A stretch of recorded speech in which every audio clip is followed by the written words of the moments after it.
happy almost World Read Aloud Day. We're all part of the Lit World team and gearing up for the big celebration. Lit World is a nonprofit that works with kids and communities all over the world to celebrate the power of stories. And on February 2nd, 2022, we'll be celebrating our annual World Read Aloud Day, a holiday that Lit World established back in 2010 to help bring awareness to people everywhere about the phenomenal power of reading aloud. On World Read Aloud Day, we celebrate the power of oral storytelling as a vehicle for amplifying voices and bringing communities together. We are going to show you one way to build your own story to share on World Read Aloud Day with Lit World's Build a Story World Read Aloud Day campaign.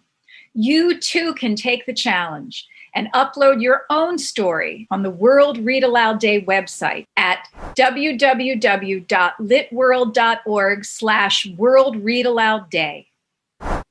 There is no wrong way to build a story, but most stories typically have a beginning, middle, and end. In the beginning, we're introduced to a character and some conflict.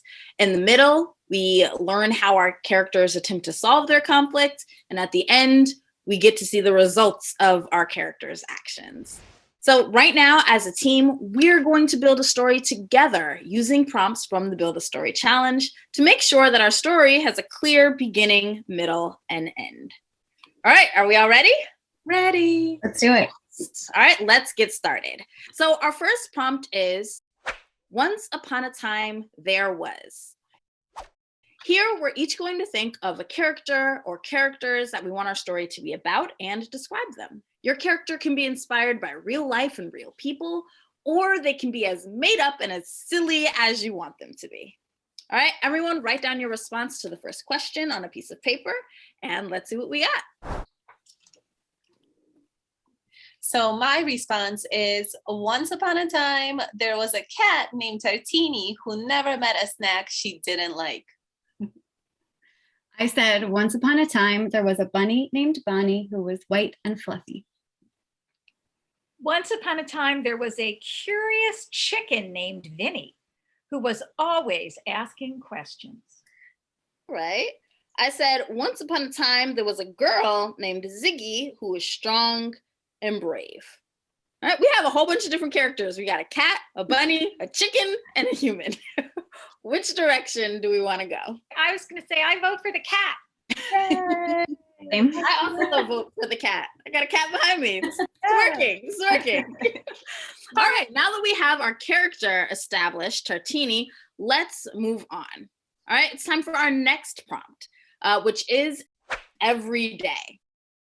So here we're going to give us the character's objective in the story. What do they want? In other words, what does Tartini in our story want? In my story, The Lazy Cat, Tartini every day wanted to go to the beach and lay in the sun. Me too, Tartini. I said, every day Tartini goes on a quest to find the most delectable snack in the world. And I said, every day Tartini dreams of utilizing all her culinary experiences on air and winning a season of Top Chef. Wow. Ooh. I said, every day Tartini would like to sit on the windowsill with a piece of bacon to nibble on. That's nice too, but I think the Top Chef. Same, ditto. I want to learn more about Tartina's aspiration to be on Top Chef. Mm-hmm. All right, let's move on to our next prompt. Our next prompt is but. Here we're determining what stands in the way of our character's objective. So in our story, what is standing in the way of Tartini going on Top Chef? So I think, but Tartini didn't know how to use a stove and was afraid of fire and was afraid of being on TV.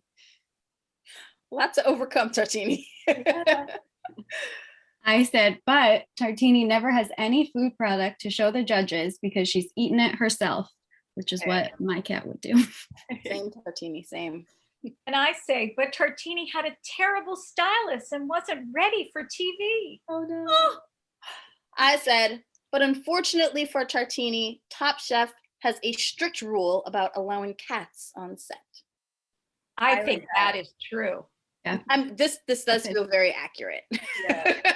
There probably is a rule at Top Chef about allowing cats on set. All right, so what's our next prompt? Our next prompt is so. Here we're determining what our character does to overcome this obstacle. So in our story, what does Tartini do to overcome the fact that she is not allowed on the Top Chef set? So to overcome this, I said Tartini buys a trench coat and learns to walk on her hind legs. Woo, Tartini. Like that.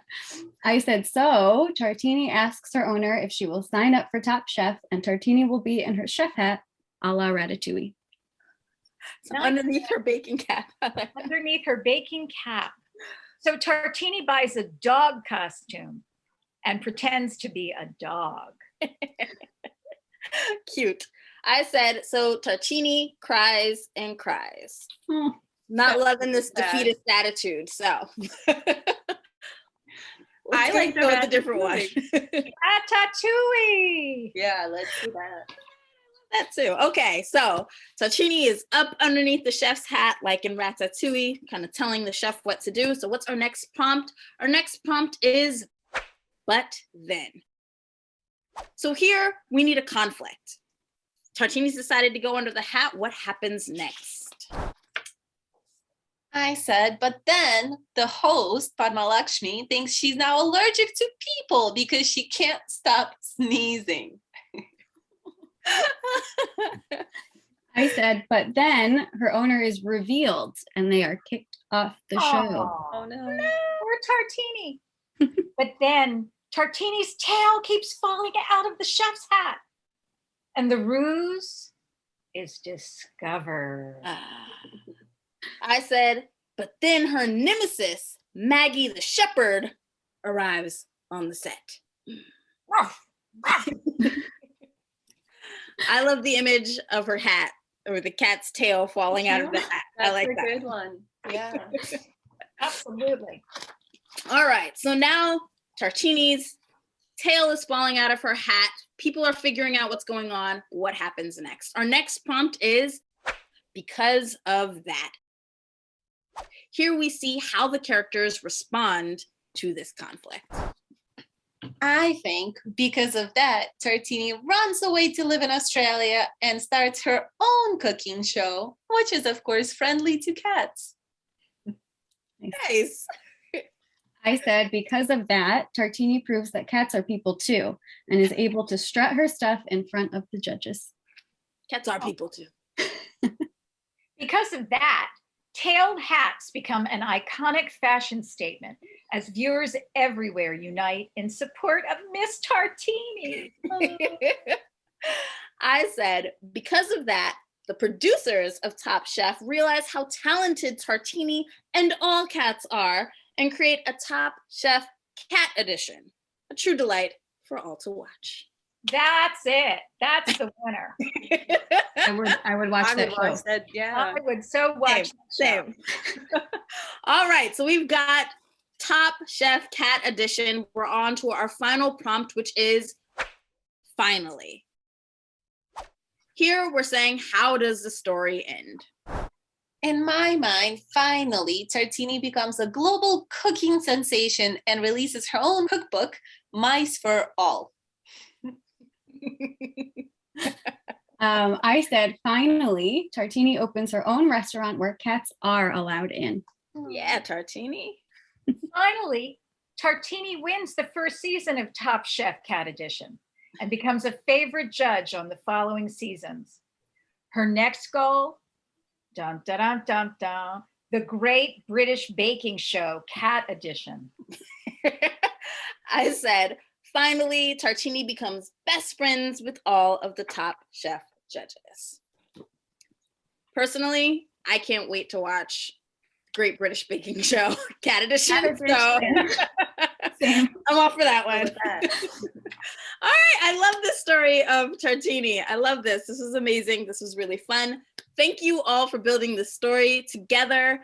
And for everyone who's watching, let us know what you think about our story of Tartini. We'd love to see any illustrations you have of Tartini the cat's quest for cat chef stardom, or to read about her next chapter in her cat chef life. We also can't wait to see the stories that you build for the Build a Story campaign, and we hope you share them with us on our site, on our social media, and of course, aloud with your family and friends. And so from all of us here at Lit World, happy World Read Aloud Day. Happy World Read Aloud. Happy World World Read Read Aloud Aloud Day. Day.